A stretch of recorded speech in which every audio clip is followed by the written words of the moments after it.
ते प्राप्नुवन्ति मामेव, गीता में भगवान ने कहा उसको मेरी प्राप्ति हो जाती है जो परोपकार के कार्य करता रहता है, सेवा के कार्य करता रहता है। सिकंदर से एक राजा पोरस जिसका नाम, वो हार गया, तो उसको बंदी बनाकर सिकंदर के सामने लाया गया। सिकंदर ने उससे पूछा कि तुम्हारे साथ कैसा व्यवहार किया जाए। पोरस ने कहा कि वही जो एक सम्राट दूसरे सम्राट के साथ करता है, वही व्यवहार तुमको मेरे से करना चाहिए। सिकंदर ने पूछा क्यों? बोले आज तुम राजा हो, पर कल का पता नहीं कि कोई और हो जाए। बीती हुई कल को मुझे भी पता नहीं था कि आज को ये भी हो सकता है। कल मैं राजा था, आज नहीं हूं। आज तुम राजा हो सकता है कल नहीं हो, क्या पता। तुम भी दूसरों के साथ वही व्यवहार करो। कच्ची दीवार पर बैठकर कोई अकड़े तो उसको क्या कहोगे? कचरे के ढेर पर खड़ा होकर बोले मैं बड़ा, मैं मुझको ताव दे, मैं बड़ा आदमी हूं, तो आप उसको क्या कहोगे? पागल है। कचरे के ढेर पर खड़ा और बोले मैं बड़ा आदमी हूं। ऐसे ये संसार की चीजें कुछ भी नहीं है सिवाय कूड़े करकट के। अंतकाल में मृत्यु से तो बचा नहीं पाएगी, जाना पड़ेगा। तो फिर से आप सभी को वंदन है कि वो संपत्ति एकत्रित करने को आप पहुंचे हैं जो साथ न छोड़े, चोर उसको लूट न सके, डाकू उसको छीन न सके। ऐसी संपत्ति सत्संग के द्वारा, गुरु दीक्षा के द्वारा प्राप्त होती है। गुरु मंत्र माने क्या? जो बार बार पुनरुक्त करने से शक्ति को अर्जित करे, शक्ति को बढ़ाए, गुरु मंत्र कहलाता है। जैसे जिस विचार को बार बार पुनरुक्त करेंगे तो वो धीरे धीरे आचरण बन जाता है, ऐसे मंत्र को बार बार दोहराएंगे, जप करेंगे तो मंत्र अपना प्रभाव, अपना परिणाम बड़ा व्यापक दिखाता है। मैंने जब से दीक्षा ली तो कितना मुझे लाभ हुआ। 23 साल पहले जब दीक्षा ली थी और दीक्षा लेकर गुरु मंत्र का जप किया, रोज अभी भी करता हूँ, सुबह भी शाम को भी, तो उससे मुझे कितना लाभ हुआ है मैं जानता हूँ। अच्छी भावनाओं को, मंत्र को बार बार दोहराने से उसका परिणाम निश्चित रूप से दिखाई देता है। मनोवैज्ञानिक कहते हैं और डॉक्टर भी कि जब बीमारी चली जाती है, ठीक होते हैं, तो उसमें दवा का काम 10% है और 90% पुनरुक्ति का काम है। पुनरुक्ति शक्ति पैदा करती है। एक भावना होती है ना, ये दवा हम लेंगे हम ठीक हो जाएंगे, हमको फायदा होगा, हमारी बीमारी दूर हो जाएगी। तो 10% काम दवा का है, 90% काम पुनरुक्ति का है। पुनरुक्ति शक्ति पैदा करती है। फ्रांस में एक मनोवैज्ञानिक हुए, इमाइल कुए, उनके पास बहुत भीड़ होती थी मरीजों की, रोगियों की, और वे रोगियों का इलाज क्या करते थे? वो रोगियों को कहते थे कि केवल मन में रिपीट करो, बार बार ये विचार करो कि मैं बीमार नहीं हूँ, मैं स्वस्थ हूँ। कमर सीधी रख के बिठा देते वो मनोवैज्ञानिक, और मरीज भी बैठते आंख बंद करके और मन में ये बार बार दोहराते। कठिन रोगों के मरीज इस पुनरुक्ति से ठीक हो गए। फ्रांस के इस मनोवैज्ञानिक ने इसके द्वारा बहुत लोगों को स्वस्थ कर दिया। बात यथार्थ है। नकारात्मक सोच का परिणाम ध्वंसात्मक आता है। सकारात्मक नजरिया रखें।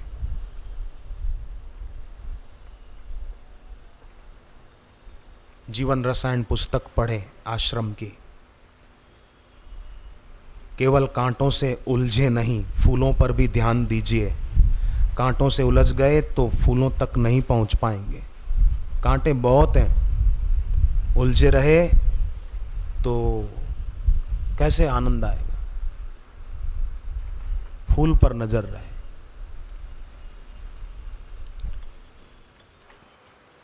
ये कौन सा उकदा जो हो नहीं सकता,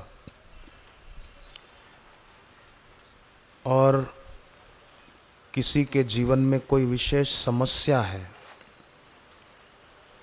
समझो कर्जा है और उस कारण चिंता बहुत रहती है, तो चिंता करने से आदमी मुक्त नहीं हो जाएगा इस दुखों से। परंतु भगवत गीता जो एक प्रासादिक ग्रंथ है, मतलब इसका पाठ श्रद्धा से किया जाए तो उसका परिणाम दिखाई देता है जीवन में। जैसे भोजन के पहले 15वां अध्याय का पाठ किया, फिर भोजन किया, तो घर में सुख शांति और बरकत की बढ़ोतरी होती है। घर के पुरुष काम धंधे पर जाते हैं पर उनको सफलता नहीं मिलती है, तो घर की महिलाएं गीता के 11वें अध्याय का 40वां श्लोक 108 बार पढ़ें। एक श्लोक अर्थ पढ़ लें, 10 मिनट लगेंगे। पढ़ के फिर हाथ में जल लेकर संकल्प करके वो जल तुलसी में या सूर्य के आगे छोड़ दें कि आज के इस गीता पाठ का पुण्य हमारे पति को, पिता को, भाई को, जो गए हों काम पर, उनको मिले और उनको उनके काम में सफलता मिले।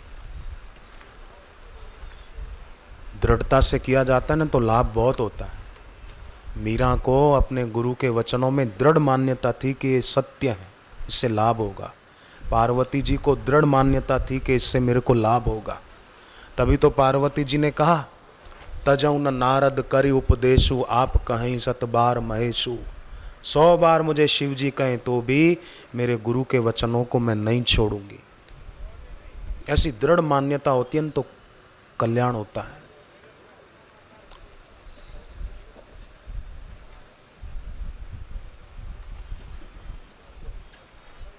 तो इसका सिर पे भार हो कर्जे आदि का तो चिंता न करें। एक तो व्यक्तिगत खर्च कम कर दें, गजेंद्र मोक्ष का पाठ करें, भोजन के पहले गीता का 15वां अध्याय पढ़े, रात को सोते समय दक्षिण की तरफ सिर करके ही सोएं। ये विष्णु पुराण में लिखा है। रात को दक्षिण की ओर सिर करके जो सोते हैं उनके घर में आरोग्यता बढ़ती है और आयु बढ़ती है और लक्ष्मी भी आती। बिल्कुल मैं एक एक शब्द विष्णु पुराण के आधार पर ही बोल रहा हूं।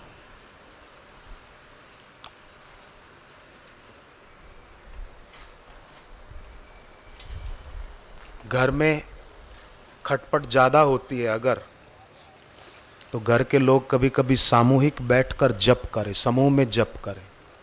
और बोले सब नहीं करते हैं तो आप करते समय जल भर के रखो और वो जल सबको दे दो, नहीं तो दूध में या सब्जी में या आटे में थोड़ा डाल दो। वो भोजन के द्वारा उनके पेट में जाएगा, काम करेगा। ऐसा भी मुझे कई भक्तों ने बताया है। इसके प्रताप से उन्होंने अपने घर का वातावरण बदल दिया। घर में ईशान कोण में तुलसी जरूर रखो, शांति बढ़ती है। और पूजा की जगह पर गंगा जल रखने से घर में शांति बढ़ती है, क्लेश दूर होते हैं। तुलसी का पत्ता तोड़ो, परंतु तुलसी का पत्ता तोड़ते समय मंत्र बोलो, ओम सुप्रभाय नमः, ओम सुभद्राय नमः, ओम सुप्रभाय नमः, ओम सुभद्राय नमः। ये मंत्र बोलकर तुलसी का पत्ता तोड़ो तो वो तुलसी का पत्ता औषधि का काम करेगा, प्रसाद का काम करेगा।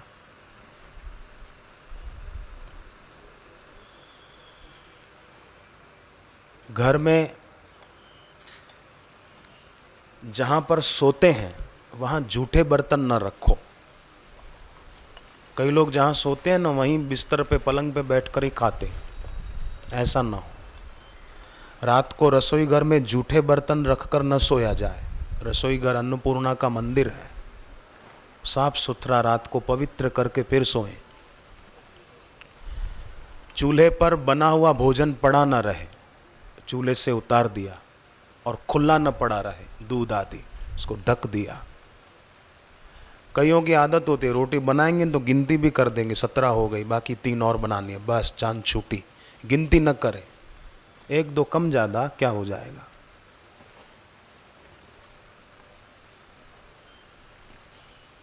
घर में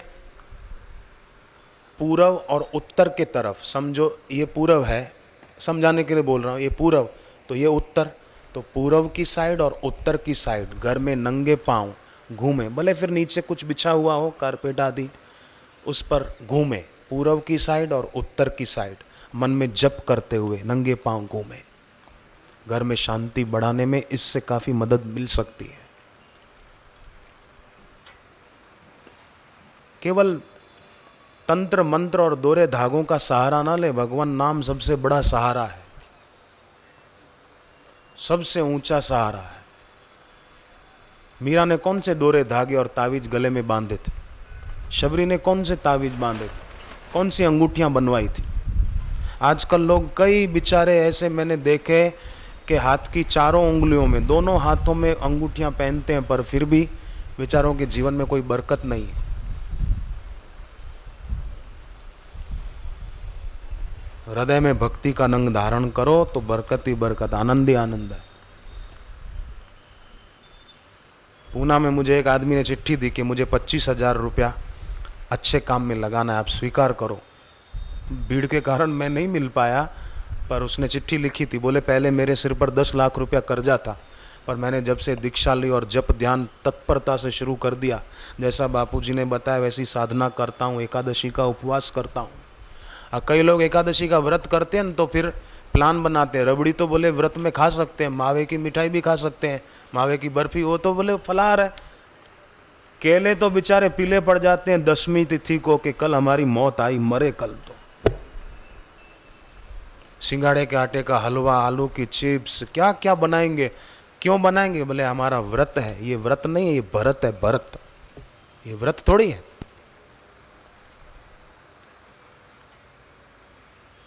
व्रत तो उसको कहते हैं एकादशी का कि थोड़ा दूध पी लिया, भूख लगी तो बस, बहुत भूख लगी तो थोड़ा फल खा लिया, थोड़ा सा बस, ये आइटम बनाए, वो आइटम बनाए। उपवास माने उपवास, कड़क उपवास किया जाए।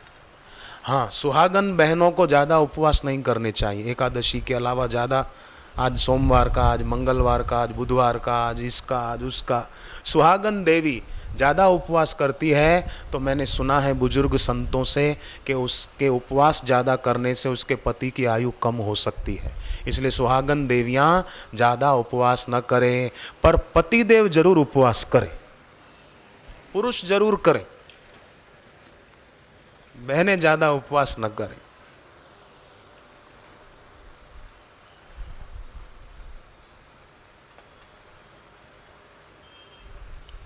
घर में अपने ऋषि प्रसाद में छपा था ये प्रयोग कि 5 चीजें मिलाकर उसका स्वस्तिक बनाओ अपने घर में, बड़ा शुभ माना जाता है। फैक्ट्री में, दुकान में भी बना सकते हैं, फैक्ट्री हो तो वहां भी बना सकते हैं, घर में बना सकते हैं।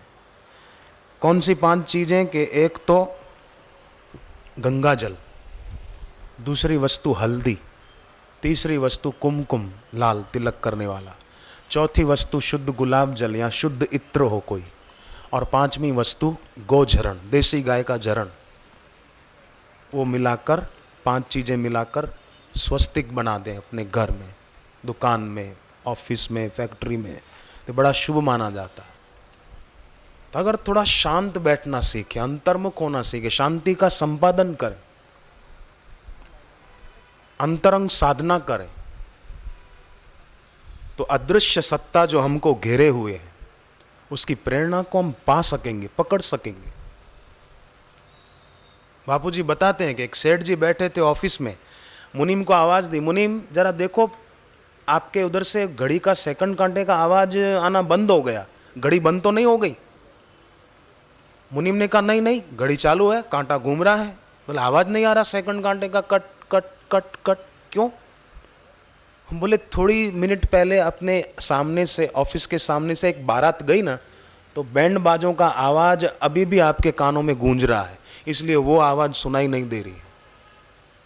ऐसे लोगों ने बाहर का आवाज को इतना महत्व दे दिया कि जो अनहद नाद चल रहा है वो सुनाई नहीं देता।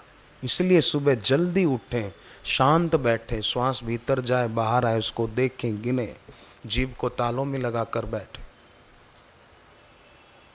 और जो 2-3 प्रयोग सुने वो करने से सचमुच लाभ होता है, इसमें शंका नहीं। मैं एक दूसरे भाई की बात बताऊं। अनिल भटीजा उनका नाम है, उनके बड़े भाई का नाम अशोक भटीजा, मुंबई में रहते हैं। उन्होंने मुझे बताया मेरे बड़े भाई साहब की पत्नी का स्वर्गवास हो चुका है, तो उनके बच्चे 3, उसमें एक बेटी हर्षा भटीजा, वो रोज़ चर्च गेट जाती और वहाँ पर जय हिंद कॉलेज है, उसमें वो पढ़ती। मुंबई चर्च गेट पर जय हिंद कॉलेज। रोज़ शाम को वो लोकल ट्रेन से लौटती, फर्स्ट क्लास कोच का उसका पास बना हुआ था, उसी पास के जरिए वो फर्स्ट क्लास कोच में आती जाती। पर 11 तारीख को जो मुंबई की लोकल ट्रेनों में धमाके हुए, बोले वो रोज़ उसी ट्रेन में आती थी, पर उसी दिन जिस दिन धमाके हुए उस दिन न जाने क्यों उसको प्रेरणा हुई कि मैं इस ट्रेन में नहीं जाऊंगी, आज जल्दी घर चली जाती हूँ, आज जरा जल्दी निकल जाती हूँ। तो वो कॉलेज से जल्दी निकल गई और लोकल ट्रेन जो उसी में जिसमें रोज़ जाती थी उसमें न जाकर पहले पहुँच गई घर। घर पहुँची तो पता चला कि उसी फर्स्ट क्लास कोच में जिसमें रोज़ आती थी धमाका हुआ, कितने लोग मर गए। तो मुझे उसके चाचा ने बताया कि मैं रोज़ प्रार्थना करता था बापू जी को कि बापू मेरी भाभी चल बसी है, तो उन बच्चों की रक्षा करना, उनका मंगल हो, उनको प्रेरणा मिले कि क्या करना क्या न करना। जो लोग तत्परता से ध्यान साधना करते हैं ना, लगन से, जैसे त्रिजटा थी, तो रामायण में कथा आती है, रामचरितमानस में, त्रिजटा लंका में रहती थी पर भक्ति खूब थी। भक्ति थी तो उसको पहले ही पता चल गया कि एक वानर आएगा, लंका को आग लगाएगा, राक्षसों को मारेगा और बाद में समय ऐसा आएगा कि रावण मारा जाएगा और विभीषण राजा बनेंगे।